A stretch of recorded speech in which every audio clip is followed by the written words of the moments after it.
It's been just 5 years since the Walt Disney Company was taken over by a new management team. Now, as a result, Mickey Mouse not only has a star on Hollywood Boulevard, he's also a star on Wall Street. His corporate masters have made the Disney Company an international purveyor of what's been called a unique synthetic experience. When you wish upon stars. Once upon a time, not so very long ago, the Magic Kingdom had fallen on hard times. King Walter had passed away, and corporate raiders were storming the battlements.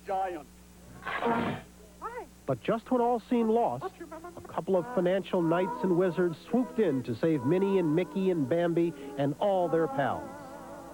Frank Wells and Michael Eisner had survived the jousts and other corporate fiefdoms and had prospered.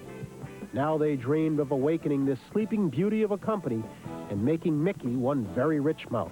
And your reward shall be 1 million golden Fazuzas. 1 million golden Fazuzas turned out to be over $5 billion. That's what the Disney Company will gross this year after riding a crest through the booming 80s. Analysts say the secret to Disney's phenomenal growth has been a mix of hard-driving, aggressive creativity, maximized resources, and great timing.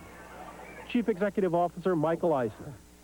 Well, the country was ready for, in the 80s, for entertainment. The economy was booming. People had a lot of disposable income. We got real lucky with movies. We even made a Disney movie, Little Mermaid, that was a smash. And home video came into being. We made more money on the release on video of The Little Mermaid than the entire corporation made, including all of its parks and its worldwide operations in 1984, in one home video. 1984 was the last of the pre-Eisner years. After taking over, he built the company on 3 bases: the movies, the theme parks, and the consumer products division, and managed to sustain record annual growth without falling into some of the familiar traps of the last decade. We did not screw up in the 80s. We did not have to go out and buy the CBS television network. We didn't have to go out and buy Viacom. We didn't have to go buy 20 television stations. We kind of tied ourselves to the mast like Odysseus and said, no, we're not going to go and be on the front page and be a buyer. So we didn't put on and pile on a lot of debt. We are very cash rich, as you would say. We're ready to take advantage of opportunities, and thank God we restrained ourselves. Eisner did not restrain his team from exploiting Disney's traditional assets. The movie division was a break-even operation in 1984. This year, so far, it's #1 in box office totals.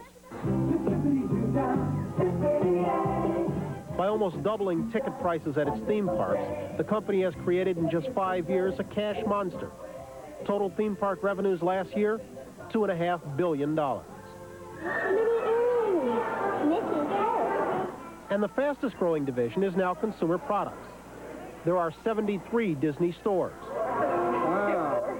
And now there's even a prototype Mickey's Kitchen in Southern California. We need 2 jumbo Dumbo burgers. For meat eaters, there's a Goofy burger. For vegetarians, a Mickey burger. And for everybody, French fries, stamped out in the shape of a well-known mouse. I've seen little kids, 6 months old, a year old, 2 years old, see that image, those 2 round ears and that round head, and they go berserk.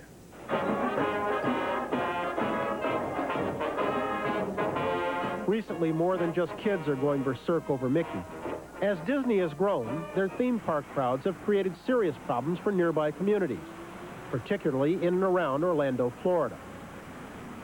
That city is now the #1 destination for foreign travelers, ahead of Los Angeles, ahead of New York. Residents love all the business, but hate all the congestion. One possible solution to Orlando's jammed traffic is a proposed high-tech train called Maglev. The original plans projected a 300-mile-an-hour dash from the airport to Disney's Epcot Center. But when other Orlando tourist businesses push for an intermediate stop, Disney's enthusiasm seemed to wane. Now the train's future is in doubt.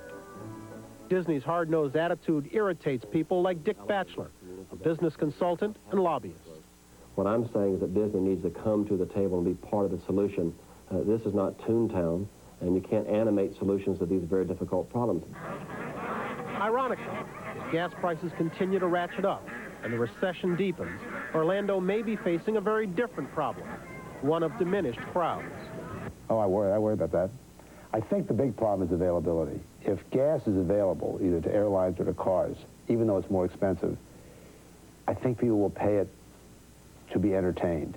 If they have to wait in line, or they don't think they can get it, and they can get caught in, with no gas in Philadelphia or in Savannah or someplace on the way down the coast, I think then we'll get hurt.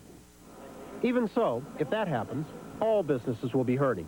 And Disney, with little debt, a lot of cash, and a secure base, should be able to ride it out in the Magic Kingdom and live happily ever after.